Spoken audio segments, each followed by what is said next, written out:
नमस्कार मित्रों। महाभारत आदि पर्व की तीसरे अध्याय की चौथी कड़ी में आप सभी का स्वागत है। तक्षक नाग से दोनों कुंडल लेकर उत्तंक अब उपाध्याय के घर की ओर जाएंगे। इसके बाद की कथा अब पढ़ते हैं। बहुत अच्छा कहकर उत्तंक उस घोड़े पर चढ़े और तुरंत उपाध्याय के घर आ पहुंचे। इधर गुरु पत्नी स्नान करके बैठी हुई अपने केश संवार रही थी। उत्तंक अब तक नहीं आया, यह सोचकर उन्होंने शिष्य को शाप देने का विचार कर लिया। इसी बीच में उत्तंक ने उपाध्याय के घर में प्रवेश करके गुरु पत्नी को प्रणाम किया और उन्हें वे दोनों कुंडल दे दिए। तब गुरु पत्नी ने उत्तंक से कहा, उत्तंक, तू ठीक समय पर उचित स्थान में आ पहुंचा। वत्स, तेरा स्वागत है। अच्छा हुआ जो बिना अपराध के ही तुझे शाप नहीं दिया। तेरा कल्याण उपस्थित है, तुझे सिद्धि प्राप्त हो। तदंतर उत्तंक ने उपाध्याय के चरणों में प्रणाम किया। उपाध्याय ने उससे कहा, वत्स उत्तंक, तुम्हारा स्वागत है।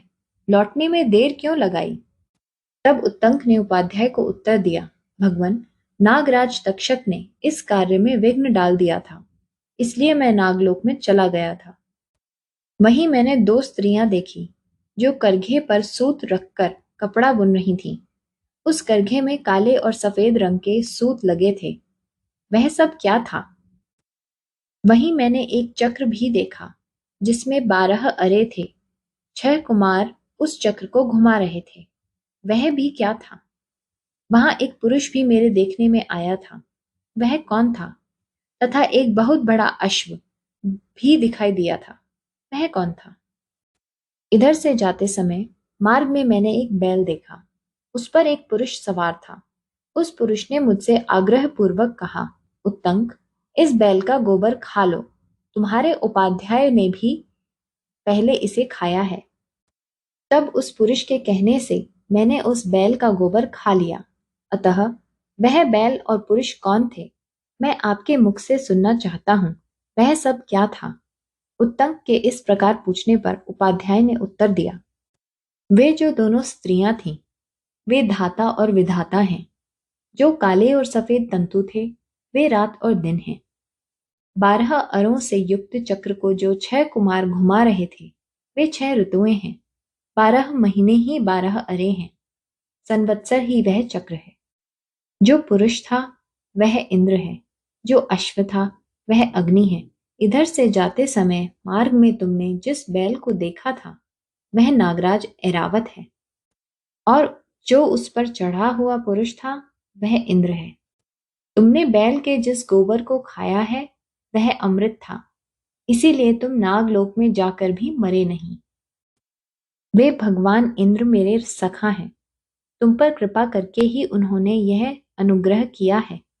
यही कारण है कि तुम दोनों कुंडल लेकर फिर यहाँ लौट आए हो। अतः सौम्य, अब तुम जाओ, मैं तुम्हें जाने की आज्ञा देता हूँ। तुम कल्याण के भागी होगे। उपाध्याय की आज्ञा पाकर उत्तंक तक्षक के प्रति कुपित हो उससे बदला लेने की इच्छा से हस्तिनापुर की ओर चल दिए। हस्तिनापुर में शीघ्र पहुंचकर विप्रवर उत्तंक राजा जन्मेजय से मिले। जन्मेजय पहले तक्षशिला गए थे। वे वहां जाकर पूर्ण विजय पा चुके थे।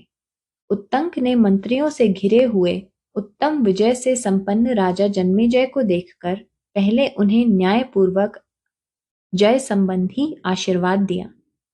तत्पश्चात उचित समय पर उपयुक्त शब्दों से विभूषित वाणी द्वारा उनसे इस प्रकार कहा।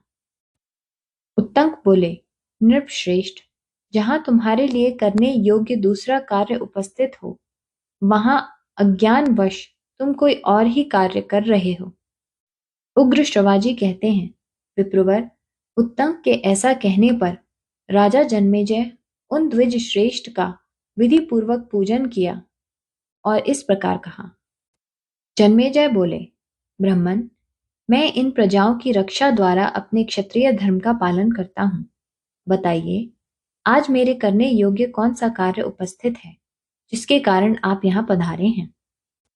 उग्र श्रवाजी कहते हैं, राजाओं में श्रेष्ठ जन्मेजय के इस प्रकार कहने पर पुण्यात्माओं में अग्रगण्य विप्रवर उत्तंक ने उन उदार हृदय वाले नरेश से कहा, महाराज, वह कार्य मेरा नहीं आपका ही है, आप उसे अवश्य कीजिए।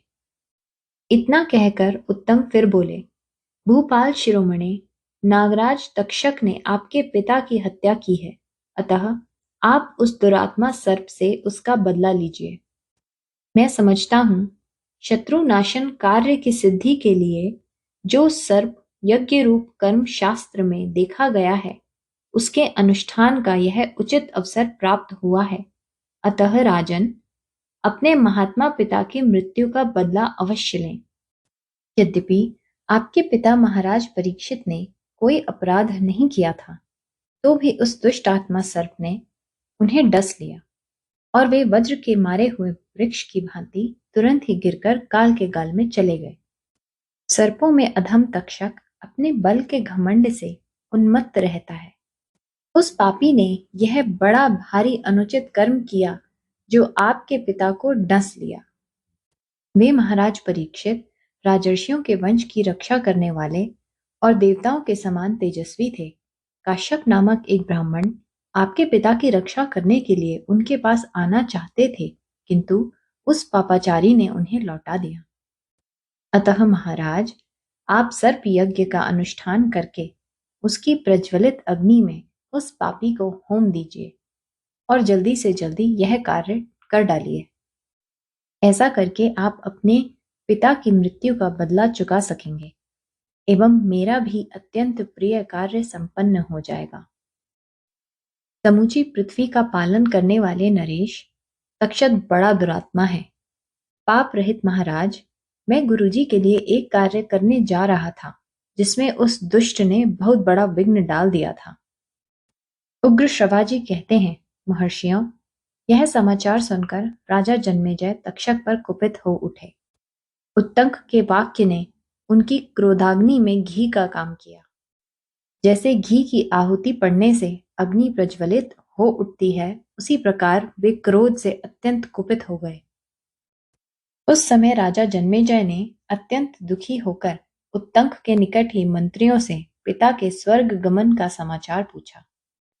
उत्तंक के मुख से जिस समय उन्होंने पिता के मरने की बात सुनी, उसी समय वे महाराज दुख और शोक में डूब गए। इस प्रकार श्री महाभारत आदि पर्व के अंतर्गत पौष्य पर्व में तीसरा अध्याय पूरा हुआ। अब अगला अध्याय अगली कड़ी में। धन्यवाद।